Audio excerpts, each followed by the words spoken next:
지난주에 사무엘상 11장을 봤는데요. 지난주에 했던 말씀을 조금 더 보완하고 그래서 다음 주에 보게 될 사무엘상 12장의 내용들과 이어지도록 오늘 설교를 다시 한번 좀 준비를 했습니다. 그래서 오늘 내용들을 통해서 기도에서도 말씀드렸듯이 구원이 무엇인지에 대해서 또 우리에게 주어진 복음의 기쁜 소식이 어떤 건지에 대해 다시 한번 이 말씀으로 확인받기를 원합니다. 저희가 지난 시간에 본 것처럼 길르앗 야베스에 쳐들어온 암몬 족속 나하스는 그냥 길르앗 야베스를 이 땅에서 지워버리기로 작정한 듯합니다. 그래서 그 땅에 사는 사람들을 노예로 삼고 그리고 그 지역을 자기들의 터전으로 바꿔내기 위해서 이제 칼과 창을 들고 쳐들어간 거죠.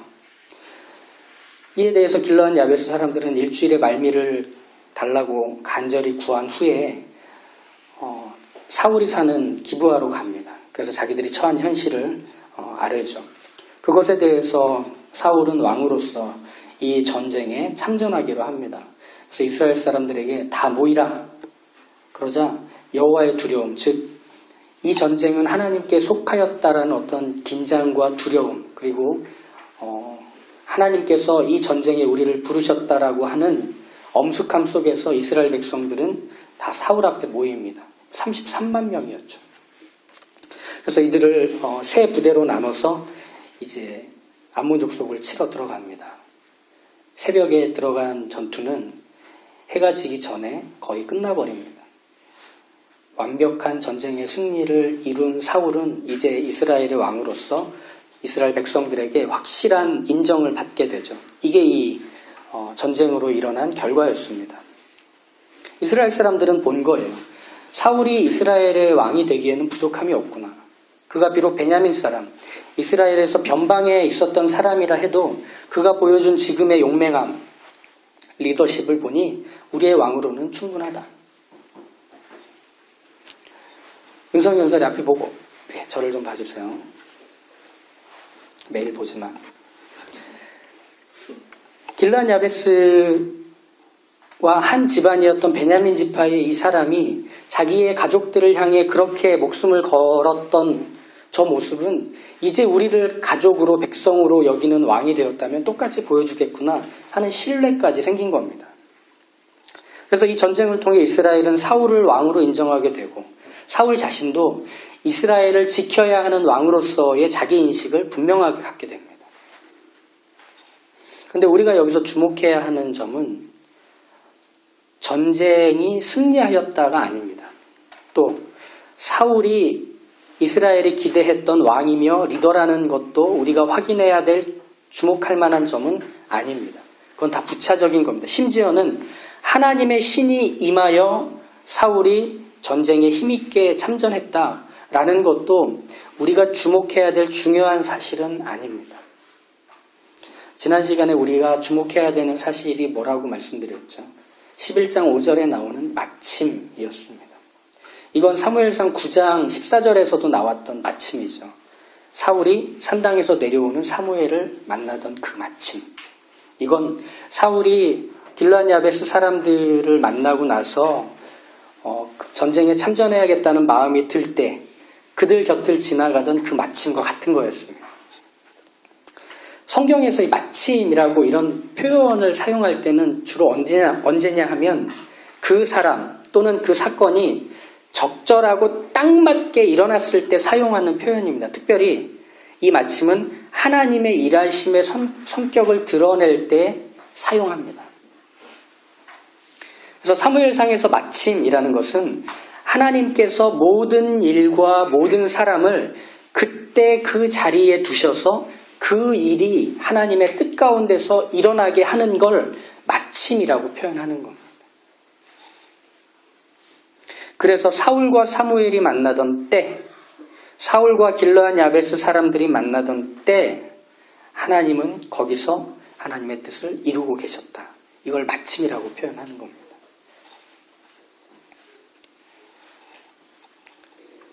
그래서 사울에게 기름을 부어 왕으로 삼으시고 온 이스라엘의 도움을 바라던 그 모든 때와 때들은 하나같이 하나님이 깊이 간섭하시고 이 일과 이 사람을 이어내셔서 그 자리에서 하나님의 뜻과 일을 드러내시는 그 마침을 통해 하나님이 그 모든 일들의 주인이시며 주체자이시며 책임자이신 걸 드러낸 거죠.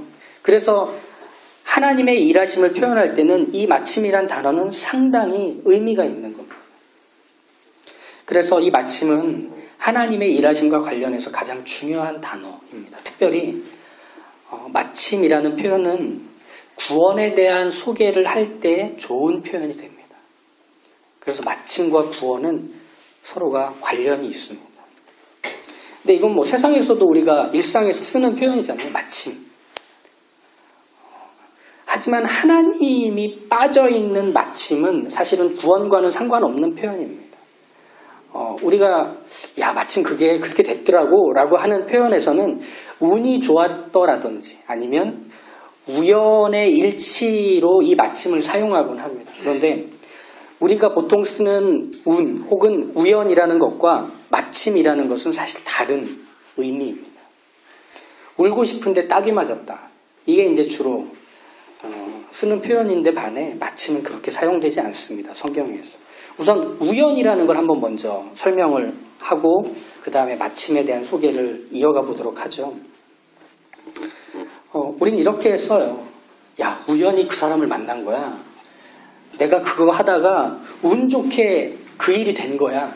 이런 식으로 지금의 이런 결과가 내가 애쓰고 뜻하지 않았는데 갑자기 우연의 일치로 일어난 것이라는 표현을 담아서 마침이라고는 씁니다.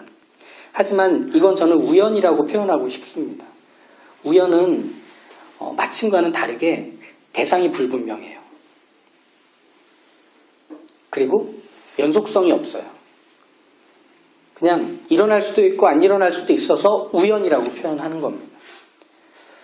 그래서 우연은 제가 이런 느낌을 받습니다. 분노 조절 장애를 가진 사람과 연애하는 느낌이 우연을 경험하는 일과 같습니다. 언제 터질지 모르는 거예요. 어디서 이 사람이 화를 내고 멈추지 못하는 그 분노를 쏟아낼지 모르는 거예요. 어제는 좋았던 냉면이 오늘 먹자니까 화를 내면서 싫다는 거죠. 아직 이빨 사이에 고기가 껴있는데 계속 화를 내는 거죠. 즉 인생 속에서 일어나는 우연이라는 것은 불확실합니다. 그리고 연속적이지 않습니다. 그러다 보니 그 우연 위에다가 내 삶을 올려놓고 살기에는 조마조마한 거예요. 우연의 일치로 삶을 이어간다는 거 얼마나 불안한 일입니까? 카지노에서 돈을 딸 확률은 반반입니다. 딸 수도 있고 안 딸 수도 있고. 운이 좋으면 잭팟이 터져서 일확천금을 얻을 수도 있겠죠. 하지만 그 반대가 일어날 수도 있는 겁니다. 이게 말하자면 우연인 겁니다. 원리와 법칙이 없는 거죠. 일관되지도 않고 반복적이지도 않은 거죠. 그런데 사람들은 이 우연을 좋아한다는 점입니다. 이 우연을 바랍니다. 그래서 이 우연, 이것을 해석해내고 싶어 합니다. 평생 경제적으로 쪼들려 가면서 회사를 운영해 가던 한 사람이 뜻밖의 기회를 만나서 사업이 대박을 납니다. 시기와 상황이 절묘하게 맞아떨어져서 그 사람이 만드는 제품이 아니면 안 되도록 전 세계가 멈춰버린다면 그 사람이 만드는 물건으로 그 사람은 대박이 나는 거죠. 그냥 뭐 날개치며 사업이 수직 상승합니다. 숨만 쉬어도 돈이 들어오는 일이 됩니다. 그럼 사람들이 그 사람의 그 해왔던 일들을 보고 지금의 일어난 일들을 통해 이런 식으로 해석을 하겠죠. 그동안 그렇게 착하고 바르게 살더니 야 역시 말년에는 운이 트는구나. 정직하게 한 자리를 지키며 성실하게 사람이 살면 저렇게 하늘도 감동해서 그렇게 돈을 쏟아부어 주는구나. 이렇게 이유를 붙이고 싶어 합니다. 그냥 우연히 일어난 겁니다. 그 사람이 그 일을 하고 싶어서도 아니었고 세상이 그 사람에게 주목해서 그 일을 만들어준 것도 아닙니다. 그냥 일어난 겁니다. 근데 거기에다 이유를 다는 거죠. 해석을 하는 거죠. 착하고 바르게 살면 그렇게 보상을 받는구나. 그걸 우연이라고 연결을 지어보는 겁니다. 그래서 그런 우연과 운이 내 인생에 끌어들여서 내 인생에서도 그런 일이 일어나기를 바라는 거죠. 하지만 우연이라는 것은 그 대상을 전혀 고려하지 않아요. 심지어는 그 대상이 누군지도 모릅니다. 그게 우연입니다. A라는 사람이 길을 가고 B라는 사람이 길을 갈 때 우연은 A와 B를 구분해서 하나에게 무언가를 일으키지 않는다는 겁니다. 우연은 날 고려하지 않습니다. 그 대상을 고려하지 않습니다. 그러다 보니 우연히 일어난 일에 희한하게 사람은 그 일을 겪고 나면 삶이 엉망이 됩니다. 그리고 평생 수고해서 쌓은 걸 한 번에 내던지는 이상한 기행도 저지르곤 합니다. 고등학교 때 프로그래머가 되겠다고 나는 그런 전공을 할 거야. 나는 그런 대학을 갈 거야. 그래서 대학 전공도 그렇게 갔고 졸업 후에 회사도 프로그래머로서 일을 한 사람이 있었어요. 차근차근 그의 길을 갔죠. 10년째가 되니까 밑에서 치고 올라오는 능력 있는 후배들 그리고 좀처럼 나아지지 않는 근무 환경과 지루한 일상 속에서 이걸 그만해야 되나 하는 마음이 찾아왔죠. 그러다가 관심 있게 들여다보게 된 한 가지가 있었습니다. 블록체인이었죠. 이거 미래의 먹거리가 되겠구나. 재밌겠는데. 그러면서 비트코인을 얼마 사뒀습니다. 당장은 돈이 될 것 같지 않았지만 그래도 관심이 있으니까 좀 전망은 있어 보여서 뒀죠. 근데 회사 일에 쩌들어서 또 이렇게 살다가 보니 잊어먹었어요. 그러다가 갑자기 문득 뉴스에서 비트코인 열풍이라는 기사를 보게 됐고 자기가 사둔 그 비트코인을 열어보니까 20년치 연봉에 버금가는 돈으로 바꿀 수 있는 상태가 된 거예요. 그게 2016년, 2017년이었죠. 그때 이런 식으로 인터넷에 인증샷 돌았던 것 있었습니다. 사직서랑 자기 은행의 잔고 이렇게 찍어가지고 저는 이제 회사를 떠납니다. 이런 걸로 인증샷을 남겼던 그 인터넷에 막 돌았었죠. 10년 넘게 고등학교 때부터 내 길은 프로그래머야. 소프트웨어를 만들고 웹을 만드는 개발자가 될 거야. 라고 하면서 차근차근 하루하루 채워가며 살았는데 돈이 생기자 미련 없이 그 길을 떠나버리는 거예요. 그럼 그 지난 10년은 뭐가 되는 거죠? 직업을 갖고 성실하고 정직하게 삶을 살아가려고 애를 쓰고 그렇게 마음을 다잡고 올바르게 지켜가다가 우연이라는 것이 내 인생에 딱 들어와서 한 방에 길이 바뀌어버리는 겁니다. 그동안 쌓아 올려졌던 것들을 아무렇지도 않게 송두리째 내 인생 밖으로 뽑아내버리는 겁니다.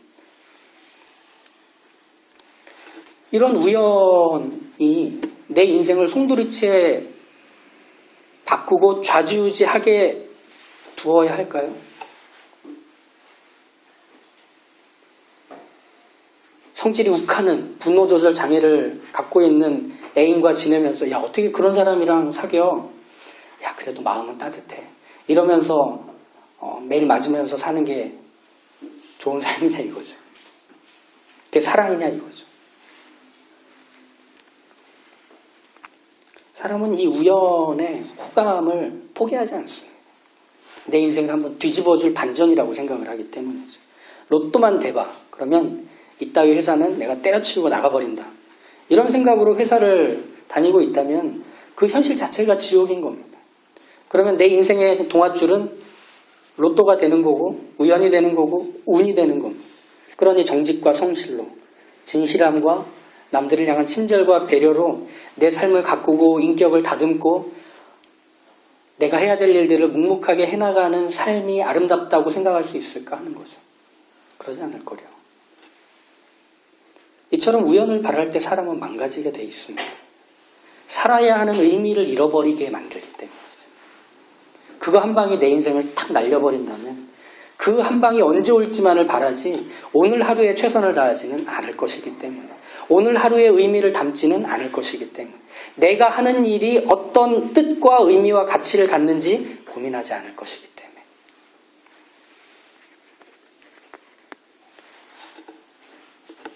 바로 이 의미 없는 듯 보이는 사람들의 삶의 자리 이게 우연을 바라는 사람들의 모습, 그리고 우리가 주변에서 보고 있는 이 우연으로라야만 삶이 변화될 거라고 기대하는 사람들의 모습이라면 마침은 그것과 전혀 반대의 자리에 있습니다.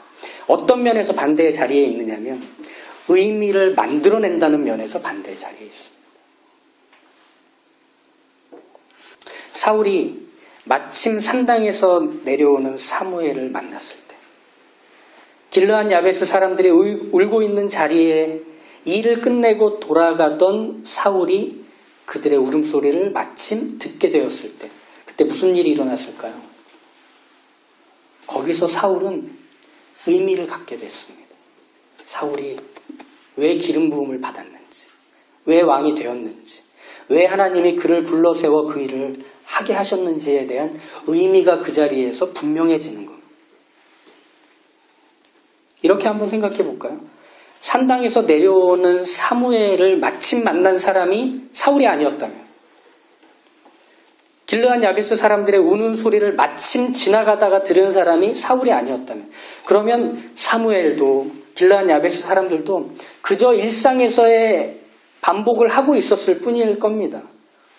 어떤 의미도 눈물에 담을 수 없고 어떤 의미도 산당에서 내려오는 걸음을 채울 수 없었을 겁니다. 그런데 거기에 사울이 있게 된 거죠. 마침 사울이 거기에 있자 왕에게 기름을 부을 하나님의 선견자로서의 사무엘이 되고 길르앗 야베스를 암몬 왕 나하스의 손에서 구원할 이스라엘의 왕이 나타나게 된 겁니다. 거기 마침 다른 사람이 아닌 사울이 있었기 때문에 가능했던 거죠. 우연과 마침의 결정적인 차이가 바로 여기에 있습니다. 우연은 대상이 불확실하지만 마침은 대상이 분명하다는 겁니다. 그래서 그 대상이 의미를 갖게 되는 겁니다. 건물 옥상에서 어떤 사람이 옛다 하면서 5만 원짜리 돈뭉치를 사방에 확 뿌린다고 생각해 보십시오. 저런 미친 짓을 고맙게 해주는구나 하면서 밑에서 다 이렇게 주워갈 겁니다. 근데 누구도 그 사람에게 고마워하지는 않을 겁니다. 이게 말하자면 우연입니다. 근데 마침은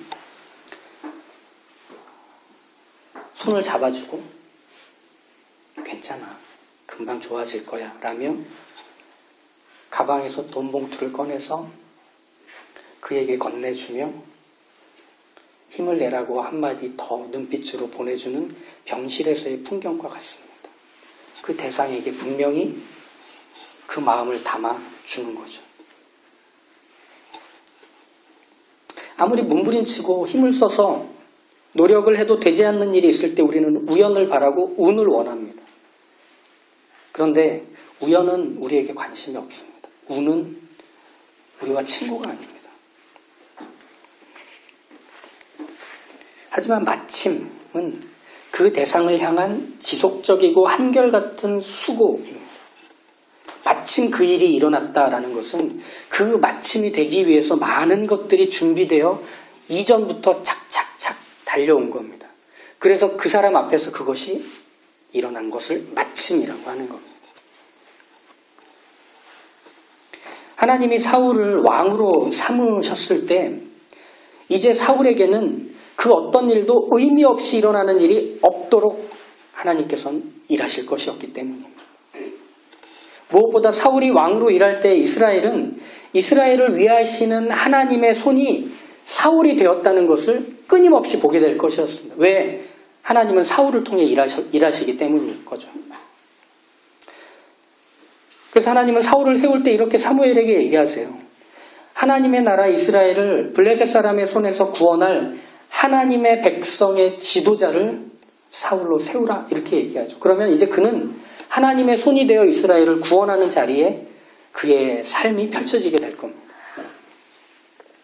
그래서 사울이 하는 일은 모두 하나님의 구원과 관련이 되고 하나님께서 하나님의 백성을 위하는 일은 사울을 통해서 일어나는, 즉 그 어떤 말과 어떤 행동과 심지어 먹고 마시는 것 하나까지도 사울은 의미 있는 일들을 하기 시작하는 겁니다. 하나님이 그 인생 가운데서 그렇게 하기로 하셨기 때문에. 그러니 사울의 삶은 어떤 것도 우연히 일어나거나 운 좋게 마련되는 것은 없습니다. 마침의 삶이 되는 것. 마침 누군가 때에 맞게 나타나서 사울과 함께 일을 하게 되는 것. 마침 발생한 일을 통해서 왕으로서의 역할을 잘 감당해서 이스라엘이 안전하게 되고 하나님의 나라의 아름다움이 이 세상 가운데서 드러나게 되는 일이 사울의 삶에서 계속 일어나게 되는 겁니다. 이것만큼 가치 있고 의미 있는 삶이 어디 있겠습니까? 하나님은 그렇게 사울을 통해 하나님의 백성들을 위하는 구원의 일을 이루시는 겁니다. 사울은 하나님을 통해 그렇게 의미 있는 삶을 살게 되는 겁니다. 마침. 근데 우리에게는 이 마침, 의미 있는 삶을 만들어 가시는 하나님을 믿는다는 이것은 사실은 좀 믿기가 만만치 않습니다. 우리 목요일에 수능 시험이 있었죠. 수능 시험 보는 수험생들을 위해서 이렇게 많이 기도하며 축복해 주셨을 겁니다. 하나님, 우리 믿음의 자녀들이 아는 것 다 맞게 해주시고 모르는 것 찍어서 다 맞게 해주셔서 하나님의 나라와 영광을 위해 살게 해주십시오. 하나님께서 답안지에 은혜를 베풀어 주십시오. 아마 목요일에 그런 기도가 이 한반도에 가득 찼을 것 같습니다. 그런데 수능을 잘 보는 거랑 인생의 의미가 채워지는 거랑 무슨 관계가 있느냐 이겁니다. 수능 잘 보면 좋은 대학 가겠죠. 좋은 대학 가면 좋은 직장 갈 수 있겠죠. 좋은 직장에 들어가면 돈을 많이 벌 수 있고 성공할 수 있는 기회가 더 많아지겠죠. 좋은 가정을 꾸릴 수 있고 부모님을 잘 섬길 수 있고 심지어는 신앙을 갖고 있다면 교회도 잘 섬기는 사람이 될 겁니다. 신앙생활도 잘 해나갈 수 있을 가능성이 많아질 겁니다. 그걸 위해서 수능시험 잘 보게 해달라고 하나님께 기도하느냐? 그럼 그게 맞는 거냐? 수능은 내 인생의 의미를 채워주는 게 아닙니다. 채워주지 못합니다. 다른 것도 마찬가지죠. 돈, 경력, 스펙, 외모, 그건 내 인생의 의미를 만들어주는 것들이 아닙니다. 원래 우리는 우리가 가진 것으로 의미를 만들어낼 수 있는 존재가 아닙니다. 그러다 보니 스스로가 의미가 되기 위해서 우리는 그것들을 소유하고 가지려고 합니다. 오늘 대표기도를 통해서 들었던 것처럼 하나님을 동원하긴 하지만 내가 원하는 걸 얻기 위해서 하나님을 수단화할 뿐입니다. 그래서 내 인생의 의미를 만들어가고 싶어 하지만 사람은 자기에게 의미를 부여할 수 없는 존재입니다. 그러면 자기에게 의미를 부여해주는 존재는 누구인가? 하나님이십니다. 구원이 무엇이냐? 구원은 하나님이 우리 인생에 들어오셔서 의미를 만들기로 하신 게 구원입니다. 그래서 우리의 먹고 마시는 것, 생각하고 말하고 일하고 행동하는 것들에서 하나님이 그 모든 것에 의미를 채우시는 그 하나님이 되기로 하시는 게 우리의 구원의 시작이었던 겁니다. 우리 말씀을 한번 찾아볼까요? 고린도전서 10장입니다. 고린도전서 10장 23절에서 33절입니다. 고린도전서 10장 23절에서 33절입니다. 모든 것이 다하나 모든 것이 유익한 것은 아니요 모든 것이 다하나 모든 것이 덕을 세우는 것은 아니니 누구든지 자기의 유익을 구하지 말고 남의 유익을 구하라. 무릇 시장에서 파는 것은 양심을 위하여 묻지 말고 먹으라. 이는 땅과 거기 충만한 것이 주의 것임이라. 불신자 중 누가 너희를 청할 때에 너희가 가고자 하거든 너희 앞에 차려놓은 것은 무엇이든지 양심을 위하여 묻지 말고 먹으라. 누가 너희에게 이것이 재물이라 말하거든 알게 한 자와 그 양심을 위하여 먹지 말라. 내가 말한 양심은 너희의 것이 아니요 남의 것이니 어찌하여 내 자유가 남의 양심으로 말미암아 판단을 받으리요. 만일 내가 감사함으로 참여하면 어찌하여 내가 감사하는 것에 대하여 비방을 받으리요. 그런즉 너희가 먹든지 마시든지 무엇을 하든지 다 하나님의 영광을 위하여 하라. 유대인에게나 헬라인에게나 하나님의 교회에게나 거치는 자가 되지 말고 나와 같이 모든 일에 모든 사람을 기쁘게 하여 자신의 유익을 구하지 아니하고 많은 사람의 유익을 구하여 그들로 구원을 받게 하라. 고린도전서 10장에서는 신전에서 썼던 그 제물의 고기가 시장에서 유통되고 있는 것을 염두하고 그 제물의 고기를 먹어도 되느냐 안 되느냐의 문제로 고린도 교회가 갈등하고 있는 중에 이 바울이 편지를 통해서 정리를 합니다. 먹는 것이 맞는지 먹지 않는 것이 맞는지 판가름 좀 해주십시오. 그러면 둘 중 하나는 이겨야 하는 거고 둘 중 하나는 지게 되는 상황에서 바울은 이렇게 말하죠. 다 하나님께로부터 났다. 뭘 먹든지 먹어서 잘나고 안 먹어서 잘나는 일은 없다. 하지만 그것이 누구에게 유익할지를 먼저 생각해서 그를 위하여 먹거나 그를 위하여 먹지 말도록 해라. 너희는 먹든지 마시든지 무엇을 하든지 하나님의 영광을 생각하며 사는 인생이 되었다. 이게 우리의 구원입니다. 구원은 무엇인가? 하나님이 내 인생에서 하나님 자신을 채우셔서 내가 하나님이라는 의미가 되어가는 겁니다. 이게 구원입니다. 이게 하나님의 영광을 이루는 거죠.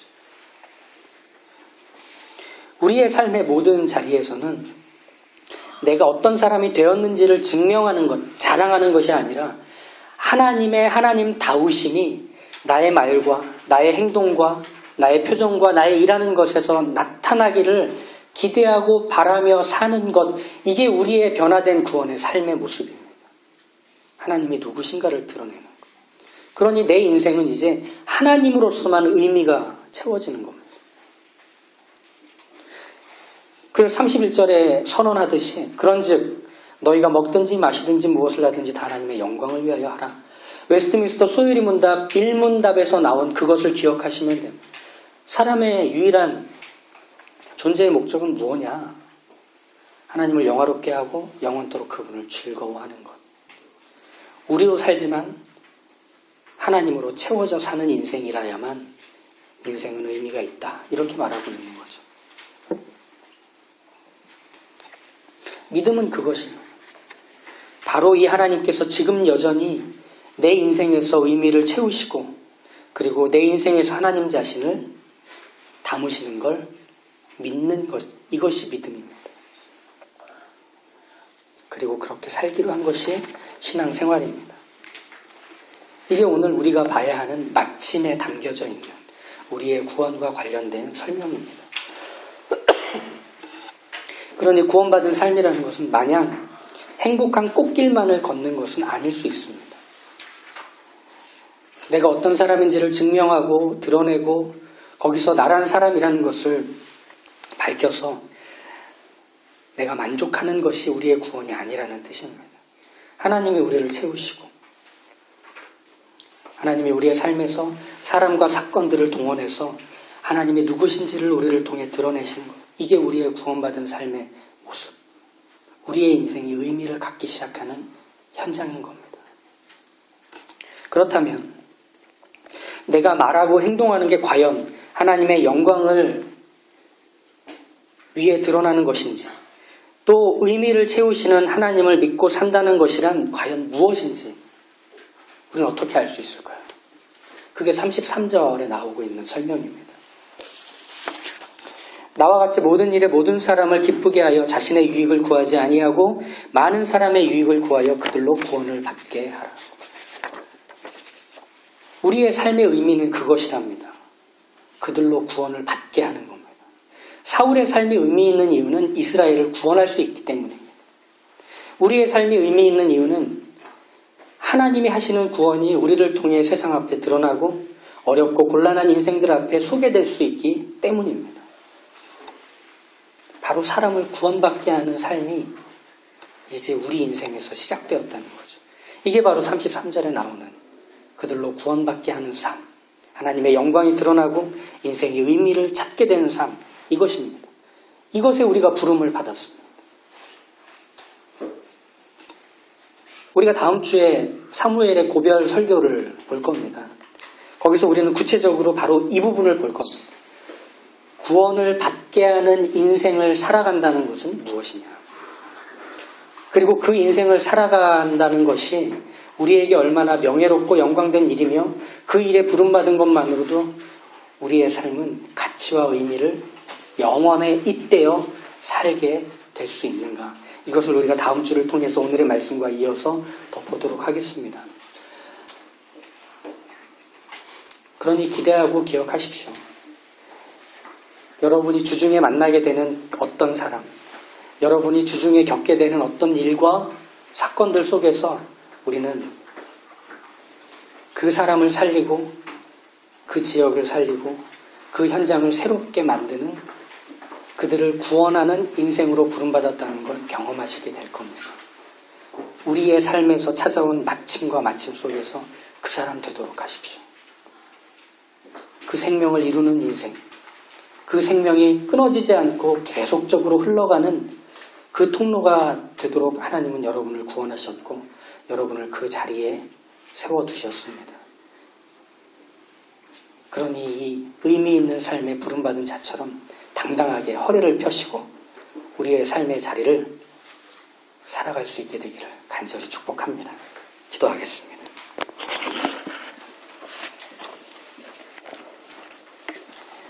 우리 오늘 주신 말씀들을